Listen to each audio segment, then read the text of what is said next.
In a time when polarities of personality and belief seem to define our interactions, it is essential that we delve deeper into how we can bridge these divides that foster genuine connection. Our theme today is both timeless and urgently relevant, at least I think so.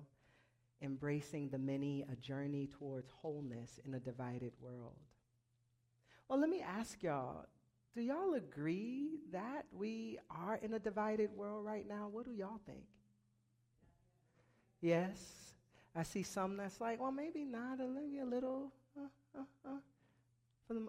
What are some of the issues that y'all feel we as a society are divided on? You can just yell it out and I'll repeat it if there's anything. What do y'all think we're divided on?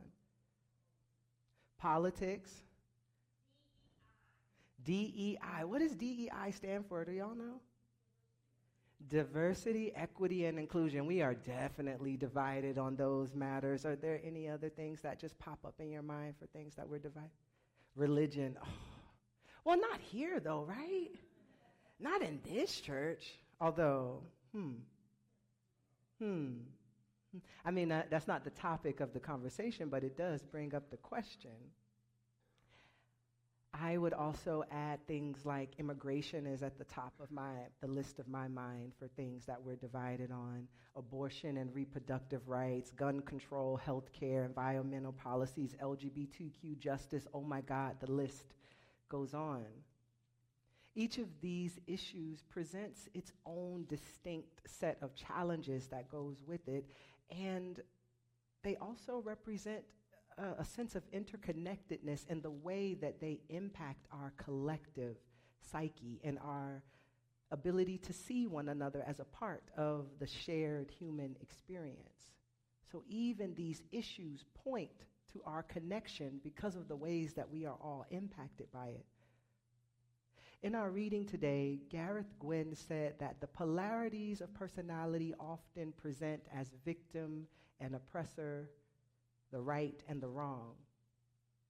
She says that these polarities are not the source of the tension, but when we relate with the polarities through a reactionary state, then we divide ourselves along those lines of us and them. So what do y'all think that means when it's like, so it's not the tension itself, it's not the polarity that causes the difference. So it's not that I am different from this person that causes the tension. It's the way that I might react to this person. What are some of those ways that we might react to the perceived other that cause tension? I see, Eric, defensiveness. A lot of defensiveness. And sometimes the way that defensiveness can be observed is, or sometimes people have this kind of joke about clutching pearls, like when someone notices someone who is different from them, and then just suddenly now they're so protective of their valuables around this person. But in their minds, I'm not defensive, I'm not afraid of this person that appears different, but yet the way you're moving sure does seem like there's a reaction. And it's that reaction that then causes the tension. But I don't want to go too far into all of the examples of that, but the statement that Gwen says reflects deep-seated divisions that characterize much of our society. When we react to these polarities without reflection, we fall into the us versus them mindset. This is particularly evident in the realm of politics, as Will mentioned. Independent writer and commentator Samuel Cronin observes that, quote, and this y'all probably have heard this before, because I think a lot of people in this community stay politically aware. This commentator wrote that Democrats and Republicans are seemingly engaging with each other less and less often. He notes that we frequent separate social circles and media channels, which make us susceptible to pigeonholing our presumed enemies and stoking the flames of discord.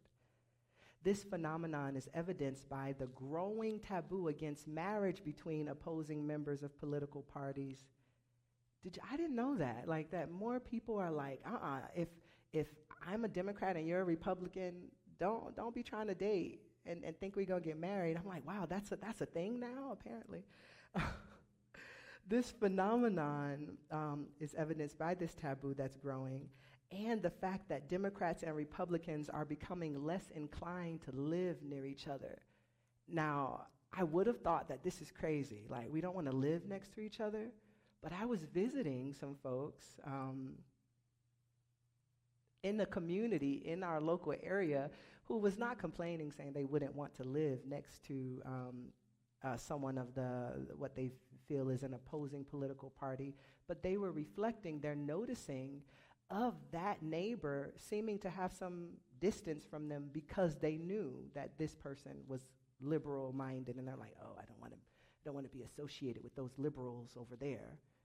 And I do think that this is relatively common, but it points to something quite insidious in our culture that many of us kind of laugh about these days.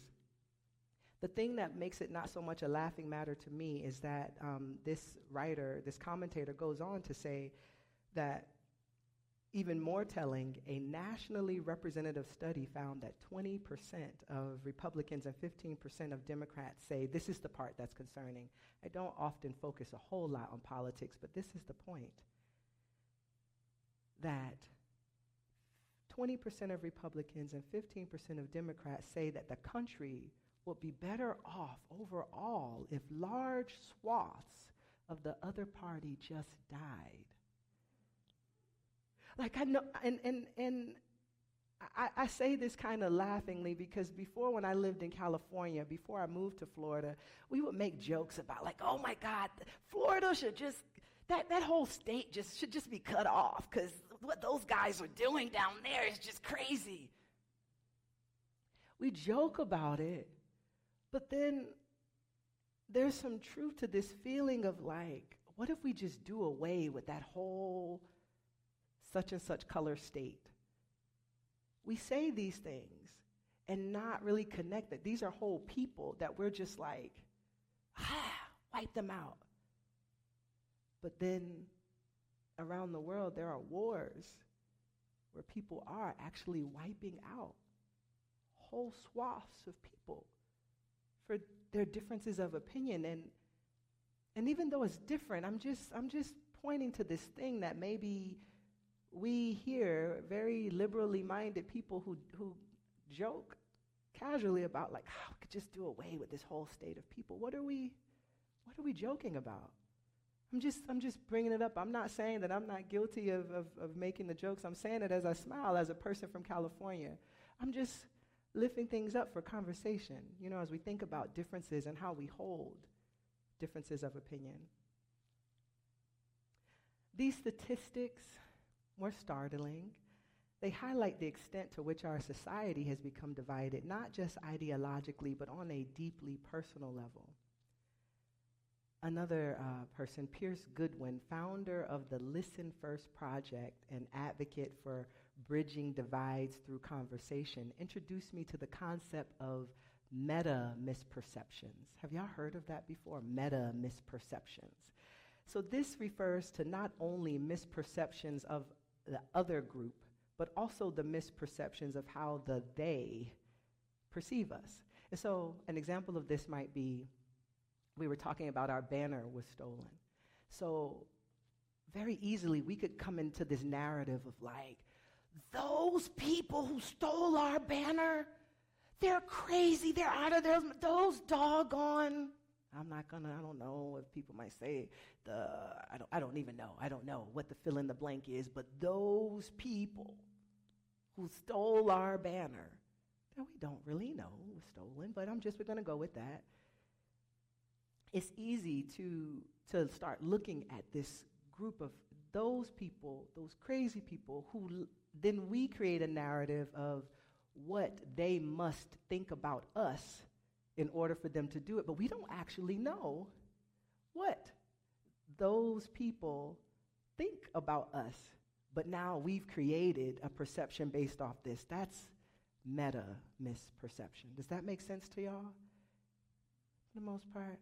It's a Googleable word that you can look up if you have some more curiosity around it. But I will say that Goodwin goes on to say that, quote, if I am convinced that these people are not only crazy, but that they hate me and are out to destroy everything I hold dear. So she is still using this example, and we can frame it as if we're saying that these people who stole our banner, and this is just for this conversation. I'm not actually trying to say anything about those people. I have no idea what happened to the banner, but let's just say, in Goodwin's example, if we are convinced that those people are not only crazy, or maybe they think that we are crazy and that we hate them and are out to destroy everything that we hold dear, then it creates a narrative of you better believe that we're not, that we're going to get more into our own corners and fight back and lash out. That is the compounding problem that makes it so wicked.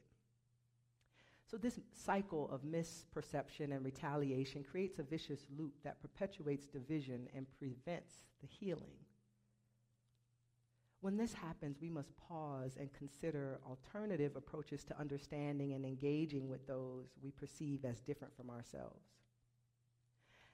There's a story and a song that comes to mind when I was thinking on this. And so the story, some of y'all know that I have worked as a chaplain in hospitals, not just here, but also in California and in a couple of other places online. And one of my experiences of working as a chaplain, at this time it was at a hospital, there was a person, because I'm trying to make sure I don't give any, let me read my words so I don't give away any details that I don't want to share. It's a story from my time working as a chaplain as a hospital, and details of what led this person to be there aren't relevant, except for the fact that whatever condition this person was dealing with, it led them to come face to face with their own meta misperceptions about people of color. This person, who you can imagine as the polar opposite of my identity, they were sitting before me convinced that black people are not only crazy, but that black people hate this particular patient and are out to destroy everything that this patient holds dear. So imagine me as a very dark-skinned black chaplain going into this patient's room who requested a chaplain, and who, when I go into the room and I introduce myself, and I pause to, make sure that they're comfortable with seeing me, and they invite me to sit down. And I'm already shocked because the nurses have told me that the main thing is that when any staff from the hospital of color goes into this patient's room, they go into fits and they're not able to actually receive the healing treatment that they are coming from. So imagine my surprise when I'm invited to sit down, and I'm like, well, this is interesting, but here we go. So I sit down and I open the conversation about, I don't want to give too many disclosing things, but once we start communicating about what's going on with this person, they share with me these things about they really have a fear that black people in particular are out to kill them, and that they need to move out of this state before them and their children are killed. And I asked them point blankly, holding their hand and looking them in their eyes, and I say, I just have to ask, you do recognize that I'm a black person that's holding your hand and praying for you, and I don't want to, do you think that I want to kill you? And this person tells me, no, chaplain, I don't. Thank you. So I would have thought that this would be the end of this bizarre situation that was bizarre for me, other than processing it with my instructors. And I'm like, y'all, I just had the emotional workout of my life being in this room, holding space for a person who's looking me in my eyes, telling me that me and people like me want to kill them, and I'm holding space and praying for them. I didn't even know I could do this, y'all. I didn't know I had this skill set in me. So I do this with this person, and I'm processing, and months later, I find myself in the room of an ICU with a different patient, and I find out this patient, who is another person of color, is the child of the patient who I had previously seen. And so I'm bringing this up because I had the experience, I had the opportunity, the very rare opportunity for certain dots to connect.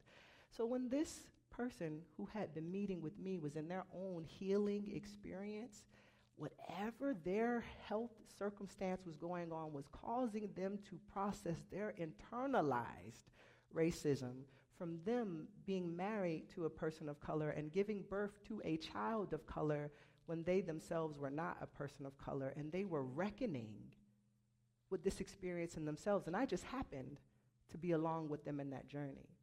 It was crucial that me as a chaplain had done my own work to know that when I went into this room, it's not about me. I can hold space as this person is confronting these deep challenges and doing the work of healing internalized racism. That is hard work. I just happen to be a black person that's along with that journey. Everybody isn't expected to be able to do that kind of hard work. But sometimes to be present for intense healing, maybe there is some level of work that we're all required to do inside of ourselves to be able to hold space for polar differences of opinion. I'm not saying subject yourself to violence of anyone saying anything, calling you out your name or anything like that. But maybe even if you are not a chaplain called into that kind of work, there is something for each of you to be able to sit in the room with a person who is saying something that goes against who you are and what you believe in. Maybe not hold their hand and say prayers for them in that moment, but maybe you can sit there. I don't know. The song that helped me in that moment that I want to share with you that might assist you in your time of doing that is a song that I learned at, it was maybe 2 General Assemblies ago, and I want to share it with you, and I want to invite you to sing it and maybe use it in your own time of dealing with some struggles. So we're gonna do it right now. The words are, you gotta keep, I'm gonna sing it actually so I can make sure I remember that. It's very short. It says, you gotta keep your heart wide open when the waves wanna push you around. Did y'all hear that song at GA? Did anybody participate in the General Assembly? I think it was 2 years ago where Dr. Glenn Thomas Rideout sung this song. Does anybody here remember? Well, I see one person remembers the song, so maybe Glenn Thomas Rideout might be at GA this year. If y'all don't know about GA, I'm going to talk about it in the announcements later, but I'm going to sing this song again and invite y'all to sing it. Can y'all, I think my mic might be a little too loud, but y'all bear with me. I'm going to sing it through, and then I'm going to invite y'all to start singing it with me, okay? You gotta keep your heart wide open, though the waves wanna push you around. You gotta keep your heart wide open, though the waves wanna push you around. We're gonna sing it again. You gotta keep your heart wide open, though the waves wanna push you around. All right, I'm gonna sing the next part. You gotta keep your heart wide open till your faith brings you back to solid ground. So it's keep your heart wide open, though the waves want to push you around. Keep your heart wide open until your faith brings you back to solid ground. Can y'all sing that with me again? You gotta keep your heart wide open, Though the waves wanna push you around, you gotta keep your heart wide open till your faith brings you back to solid ground. Let's sing it one more time. You gotta keep your heart wide open, though the waves wanna push you around. You gotta keep your heart wide open till your faith brings you back to solid ground. Thank you. Oh, I love singing. Yes, yes, yes. Singing that song, I know that I think I've shared with many people. Let me turn my, is this on? Y'all can hear me good? Okay.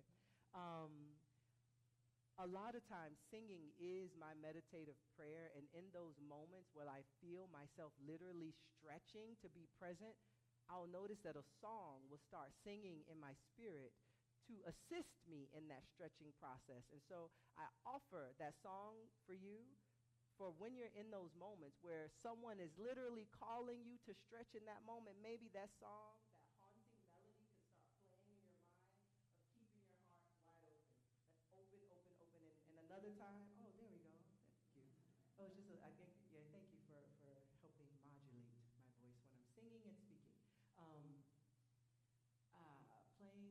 the song in your mind in those moments of difficult times can be helpful with grounding. Okay, I might cut some parts out. Okay, here we go. No, I think we're gonna have time.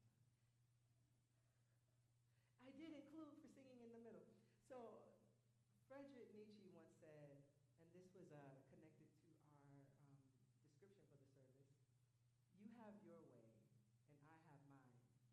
As for the right way, the correct way, and the only way, it does not exist. Nietzsche's words remind us that there isn't a single correct path in life.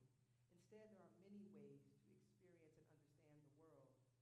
This diversity is not a threat, but a richness that enhances our collective human experience. It's similar to the story told in A Time for All Ages with the elephant, where from our different vantage points, we might be touching a different place on an elephant or a different part of the world or a different part of an experience that we just haven't had the opportunity to have our eyes open to see the fullness. Sometimes. Sometimes that's all the misperception is. Carl Rogers provides a beautiful metaphor that people are just as wonderful as sunsets if we let them be. In fact, perhaps the reason we can truly appreciate a sunset is that we cannot control it. When I look at a sunset, as I did the other evening, and this is Carl Rogers' words, I didn't find myself saying, soften the orange a little bit, or make the purple along the base a little bit darker, or add a little bit more pink to that cloud. We don't do that to a sunset. Carl Rogers says he doesn't try to control it. He watches it as it unfolds. He goes on to say that I like myself best when I can appreciate the people around me, my daughter, my son, my neighbors, my staff members in the same way. Imagine if we could appreciate each other as we do the sunset or the trees without trying to control or change one another. This approach invites us to see the inherent beauty and value of each person just as they are. It rings just like my phone.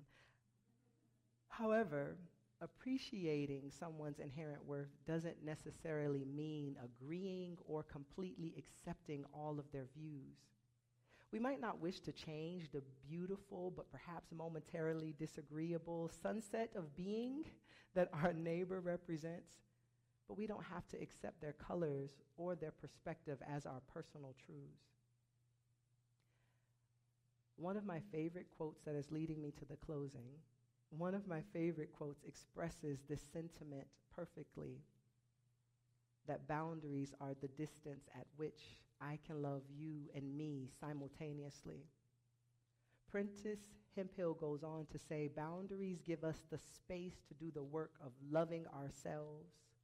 Boundaries also give us the space to love and witness others as they are, even those who hurt us. So it's the boundaries that we create inside ourselves that give us the space to be present to those polar differences. And that's what I'm wanting to give tools to help us encourage and cultivate greater space within. In this context, our Unitarian Universalist eighth principle becomes our guiding light.